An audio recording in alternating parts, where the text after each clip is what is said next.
Breaking news చూస్తున్నాం. సమాజ్వాదీలో సంక్షోభం సమసిపోయింది. ముఖ్యమంత్రి అఖిలేష్ యాదవ్ రాజ్యసభ ఎంపీ రామ్ గోపాల్ యాదవ్లపై విధించిన బహిష్కరణను ఎత్తివేశారు పార్టీ అధినేత ములాయం సింగ్ యాదవ్.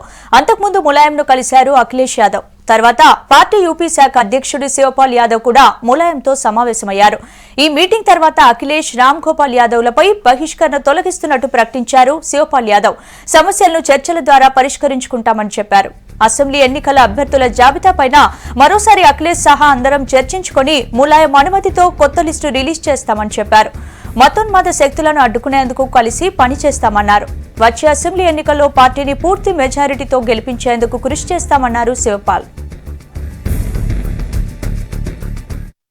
और नेताजी के पास में मुख्यमंत्री अखिलेश यादव और हम लोग आजम भाई से लेकर के अभी बैठे थे, तो नेताजी का मुझे आदेश मिला है कि अखिलेश यादव और श्री राम गोपाल जी को तत्काल प्रभाव से अभी बहाल किया जाता है और उनका निष्कासन रद्द किया जाता है और सभी हम सब लोग मिलकर के सांप्रदायिक ताकतों से सब लोग मिलकर के लड़ेंगे और पुनः उत्तर प्रदेश में समाजवादी पार्टी की पूर्ण बहुमत की सरकार बनाएंगे।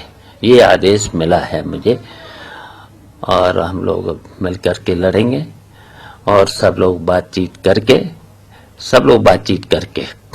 सब प्रत्याशी तय कर लेंगे और तय करके सब लोग मिलकर के 2017 के चुनाव में जाएंगे और उत्तर प्रदेश में पूर्ण बहुमत की सरकार फिर से बना लें। अब सभी बातें खत्म हो गई हैं, सब लोग मिलकर के चुनाव में जाएंगे और पूर्ण बहुमत के उत्तर प्रदेश में पुनः फिर सरकार बनाएंगे। ये जो लिस्ट दो तरफ से आई थी, हम मान सकते हैं कि एक अब पुनः एक नया लिस्ट आएगी जिसमें दोनों तरफ के रिजॉल्व उसमें हम सब लोग बैठ करके बातचीत करके और सब लोग बैठ करके और उस पर फिर फैसला ले लेंगे। मुख्यमंत्री जी इसके लिए राजी हो?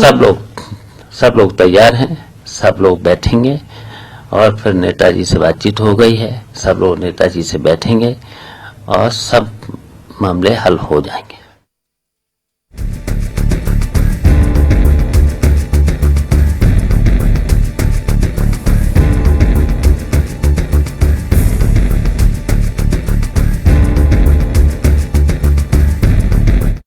निष्कासन नेताजी ने रद्द कर दिया है। बहुत बहुत धन्यवाद नेताजी। प्रोफेसर रामपाल का भी खत्म कर दिया है निष्कासन और अब हम सब लोग मिलकर के इन सांप्रदायिक शक्तियों से लड़े हैं और लड़ेंगे। 2017 में पुनः बहुमत की सरकार बनाएंगे और जिस प्रत्याशी को नेताजी ने साइकिल का निशान दिया हो समझ नहीं आ रहा, खड़े उसको लग करके जनता के बीच में जा करके बहुत विकास का काम किया है। भाई साहब बैठ जाइए ना। उत्तर प्रदेश में समाजवादी सरकार ने बहुत विकास का काम किया है, हर व्यक्ति हर वर्ग के लिए काम किया है। और भी सरकारें रही इस प्रदेश में, भारतीय जनता पार्टी की भी सरकार रही, बहुजन पार्टी की भी सरकार रही, कांग्रेस की भी सरकार रही। तुलना करने में सरकारों ने कोई काम नहीं किया था, केवल वादे किए थे। लेकिन हमारी सरकार ने जब सरकार हमारा काम नुकसान हो गया, नेताजी की सरकार बनी हो, चाहे अखिलेश यादव की सरकार बनी हो, सबके सब वादे पूरे किए।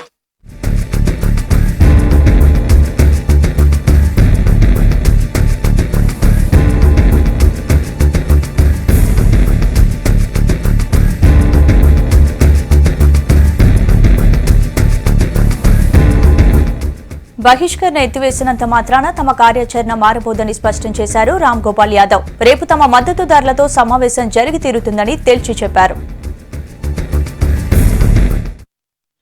उससे कोई फर्क नहीं पड़ता, वो तो एक्सपल्सन तो कल हुआ था, फैसले हमारे उससे पहले हो गए थे। कल हमारा सम्मेलन हो रहा है विधिवत, पहले की तरह सम्मेलन होगा और सम्मेलन में जो सम्मेलन निर्णय लेना चाहेगा वो निर्णय लेगा। इससे कोई फर्क नहीं पड़ता, इस तरह से ट्वीट करके कोई फर्क नहीं।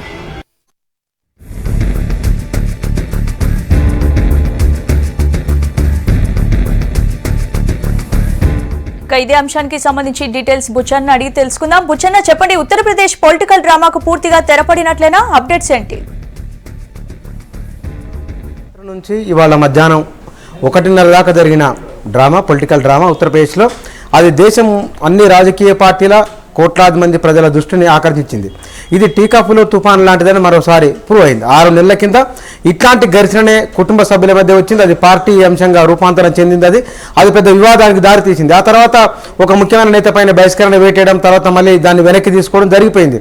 ఇప్పుడు ఏకంగా పార్టీకి సంబంధించిన ముఖ్యమంత్రినే పార్టీ నుంచి బహిష్కరించిన తర్వాత చాలా పెద్ద ఎత్తున చర్చ జరిగింది. దీంతో పాటుగా పార్టీలో విభజన జరుగుతుందని అఖిలేష్ యాదవ్ మరో కొత్త పార్టీ పెట్టబోతున్న పెద్ద చర్చ కూడా మీడియాలో పెద్ద ఎత్తున వచ్చింది. చర్చ కూడా బయట జరిగింది. అయితే కానీ ఇదన్నిటి తలకిందులు చేస్తూ చాలా మంది ప్రచారం చేస్తున్నట్టుగా, చాలా మంది అనుకుంటున్నట్లుగా ఇది ఒక రాజకీయ డ్రామా నడుస్తుంది ఉత్తరప్రదేశ్లో అనుకున్నారు. బహుశా ఆ డ్రామాను నిజం చేస్తూనే ఇవాళ మొత్తం ఇది అజం ఖాన్ శుభం కార్డు కొట్టిండని ఒక అభిప్రాయం ఉంది. రెండోది, తనకున్న బలం ఎక్కువ ఉంది కాబట్టి ములాయం సింగ్ యాదవ్ వేసుకున్న అంచనాకు మించి అఖిలేష్ యాదవ్ వెనుక ఎమ్మెల్యేలు ఉన్నారు. లేదా ఈసారి అభ్యర్థులుగా ప్రకటించబోతున్న ఎమ్మెల్యేల సంఖ్య కూడా ఎక్కువ ఉంది.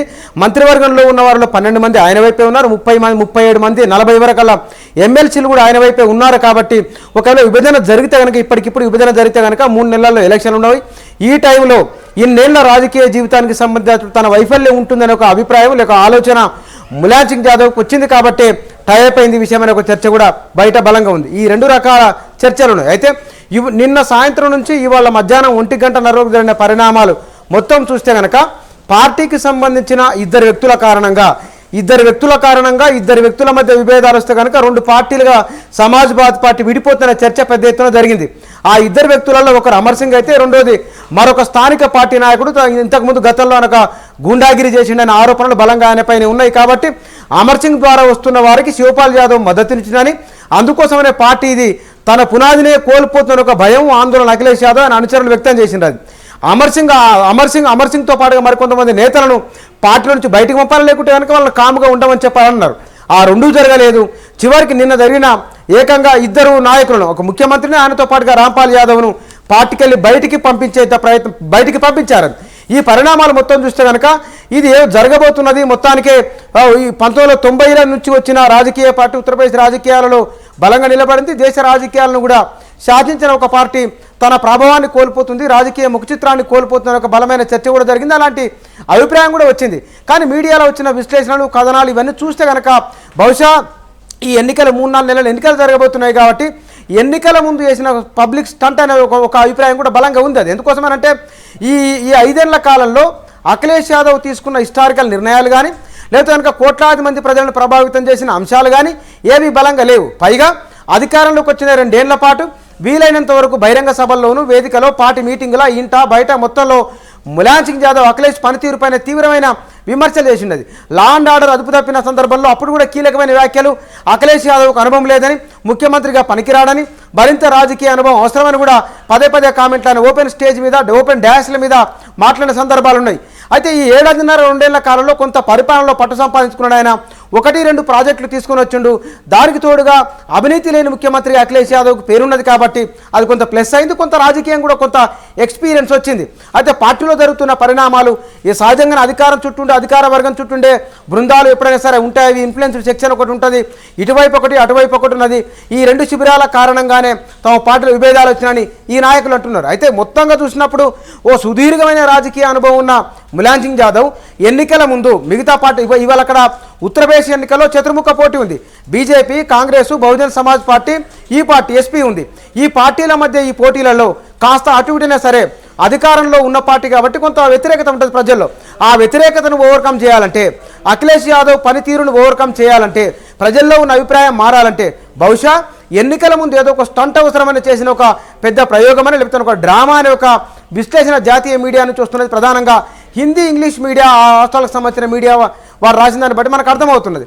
మరి మేబీ అందరూ అనుకున్నట్లుగా ఇదో రాజకీయ డ్రామానా, లేకపోతే కనుక అఖిలేష్కున్న బలాన్ని పోతున్న పార్టీలో పెరుగుతున్నది, ప్రజాప్రతినిధులుగా ఉన్న వాళ్ళు, ఎమ్మెల్యే అభ్యర్థులు ప్రకటించిన వాళ్ళు, వీళ్ళందరి మద్దతు ఆయనకు ఉండడమా, ఈ 2 కారణాల, లేకపోతే కనుక ఆజం ఖాన్ మధ్యలో ఎంట్రీ, ఇద్దరి మధ్య సయోధ్య కుదిరించి, లేకపోతే కనుక లాలూ ప్రసాద్ యాదవ్ వీళ్ళకి చుట్టాలు కాబట్టి లాలూ ప్రసాద్ యాదవ్ చేసిన ఒక కీలకమైన కామెంటు, మతతత్వ శక్తుల పైన పోరాటం చేయడానికి మీరు సిద్ధంగా ఉండాలి, మీరు కలిసి ఉండాలి అని 3 గంటల కింద ములాయం సింగ్ యాదవ్తో లాలూ ప్రసాద్ యాదవ్ అన్నట్లు మీడియాల కథనాలు వచ్చినాయి.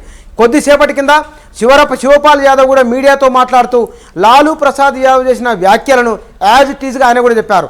తాము మత శక్తులకు వ్యతిరేకంగా పోరాటం చేస్తామని, సెక్యులర్ శక్తులను కలుపుకొని పోతామని ఆయన అన్నారు. అంటే బహుశా తన మిత్రులు, సన్నిహితులు వీరందరూ కూడా ఆయనకు చెప్పి ఉండాలి. ఇద్దరి మధ్య ఆజం ఖాన్ అటు అఖిలేష్ యాదవ్, అదేవిధంగా ఈ ములాయం సింగ్ యాదవ్ తండ్రి కొడుకుల మధ్య ఇద్దరి ఇండ్లకి వెళ్ళి ఆయన విడివిడిగా సమావేశమయ్యారు. 10 గంటల నుంచి 12:30 మధ్య కీలకమైన పరిణామాలు ఉత్తరప్రదేశ్ వితిన్ ద పార్టీలో జరిగినాయి. ఆ 1:30 తర్వాత మీటింగ్ నుండి బయటకు వచ్చినాక అఖిలేష్ యాదవ్ కూడా చాలా భావోద్వేగంగా మాట్లాడారు. తన తండ్రికి సమాజ్వాద్ పార్టీని తిరిగి అధికారంలోకి తీసుకొచ్చి తాను బహుమతిగా ఇవ్వబోతున్నానని, తన తండ్రి నిర్మించిన పార్టీ అని, తాను విధేయుడిగా ఉంటాననే అనే అర్థం స్ఫురించే విధంగా ఆయన వ్యాఖ్యానించారు. ఈ వ్యాఖ్యలు చూస్తే కనుక జరిగిన పరిణామాలు ఈ 10-12 గంటల కాలంలో జరిగిన పరిణామాలను చూస్తే కనుక బహుశా ఇదొక రాజకీయ డ్రామాగా ఉంది. ఇదే సందర్భంలో ఈ అపారమైన రాజకీయ అనుభవం ఉన్న ములాయం సింగ్ యాదవ్ చేసిన ఒక రాజకీయ ఎత్తుగడ ఉంది. దీంతో పాటుగా ఒక భయము ఉంది. అది అఖిలేష్ యాదవ్కు పార్టీలోను బయట కూడా మద్దతు ఉంది. జాతీయ స్థాయిలో పార్టీలో కాంగ్రెస్ పార్టీ మద్దతు ఇస్తున్నది కాబట్టి బహుశా అది కూడా పనిచేసి ఉండొచ్చేమో. Thanks for the updates Buchanna.